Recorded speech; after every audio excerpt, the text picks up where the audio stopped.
Jensen Huang, the well-known CEO of NVIDIA, drew crowds of excited fans wherever he went during his memorable 4-day stay in vibrant Korea. Citizens expressed fondness for him as he'd on Sam Goes with business leaders and danced at a baseball game. Reporter Kim investigated why there is so much enthusiasm for Jensen Huang Tamwang. In the energetic PC bangs at vibrant baseball stadiums and throughout universities, audiences joyfully chant Jensen Huang's name.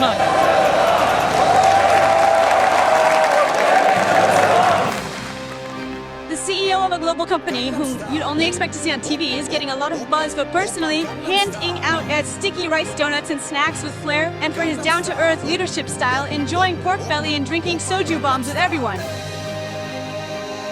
I saw him having the time of his life dancing at the baseball game. It was just so fascinating. I was thrilled to get an autograph in person, and I'm really grateful for how to-earth you were with all of us employees.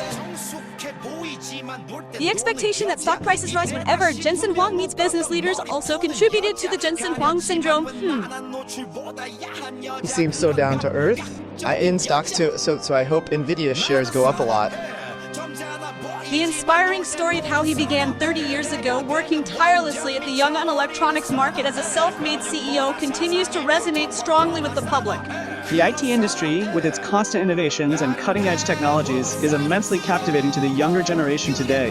His authentic, relatable, and pro-Korean persona not only makes him approachable, but also very likable to the youth. The name Jensen Huang is becoming another icon of our time, as his down-to-earth approach of connecting with the public while being a power CEO of a major global company creates a strong business impact. This is Kim, MBN.